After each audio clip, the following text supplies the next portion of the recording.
Metabolism और digestion हमारे शरीर की दो अलग अलग प्रक्रियाएं हैं जो अलग अलग होते हुए भी एक समान ही हैं, बल्कि ये एक ही ऑर्गन के द्वारा पूरी होती है।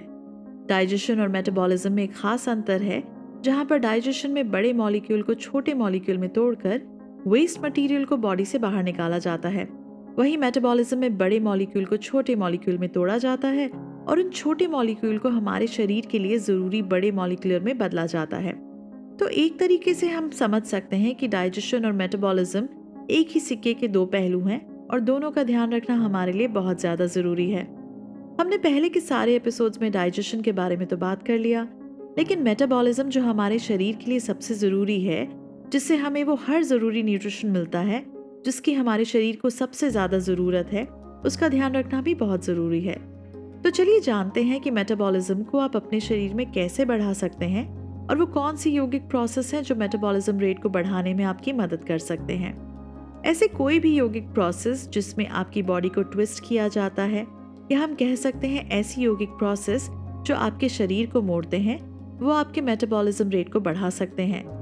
योगासन के जरिए मेटाबॉलिज्म रेट को बढ़ाने के लिए आप पवन मुक्तासन, बालासन, त्रिकोणासन और पश्चिमोत्तानासन भी कर सकते हैं।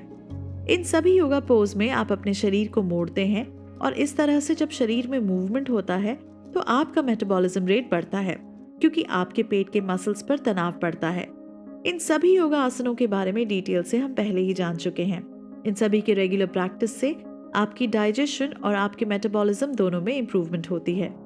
इसके साथ ही ऐसे योगा पोजेस जिसमें आप सामने की ओर झुकते हैं, उससे भी आपका मेटाबॉलिज्म बेहतर ढंग से काम करता है और आपकी मेटाबॉलिक एनर्जी बूस्ट होती है, जिससे आपका भोजन अच्छी तरह से पचने के साथ साथ न्यूट्रिशंस को अब्सॉर्ब कर सही मायने में न्यूट्रिशन का उपयोग कर पाता है।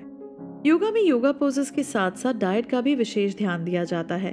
अगर आप अपने मेटाबॉलिज्म को बढ़ाना चाहते हैं तो आपको अपने डाइट पर भी काम करना होगा। योग गुरु बताते हैं कि प्रोटीन से भरपूर फूड लेने से आपका मेटाबॉलिज्म रेट कई गुना ज्यादा बढ़ जाता है। इसलिए योगासनों का अभ्यास करने के साथ साथ अपने डाइट में प्रोटीन रिच फूड को जगह दें, ताकि आपका मेटाबॉलिज्म रेट सही रहे। इससे फैट खत्म होता है और आप पूरे दिन एनर्जी से भरपूर बने रहें। योग और आयुर्वेदा में डाइट के साथ साथ पानी का भी बहुत अधिक महत्व है। एक इंसान को एक दिन में कम से कम 7 से 8 ग्लास पानी तो पीना ही चाहिए। ये आपके मेटाबॉलिज्म रेट को कई गुना ज्यादा बढ़ाता है, आपके वजन को कम कर आपको हेल्दी बने रहने में भी मदद करता है।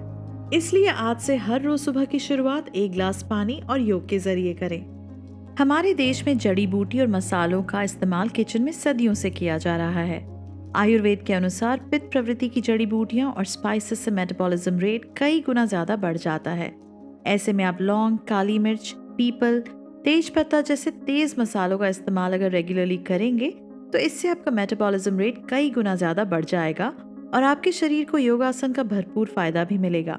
डाइट का ध्यान रखने के साथ साथ इन सभी योगासनों की प्रैक्टिस से आप मुश्किल से मुश्किल योगा पोजेस करने में भी एक्सपर्ट हो जाएंगे। अगर आप अपने मेटाबॉलिज्म रेट को 4 गुना ज्यादा बढ़ाना चाहते हैं, अगर आप चाहते हैं कि आपने जो भी खाया हो आपकी बॉडी उसमें से सही न्यूट्रिशंस को पूरी तरह से अब्सॉर्ब कर सके, तो योग को अपने डेली रूटीन में जरूर शामिल करें।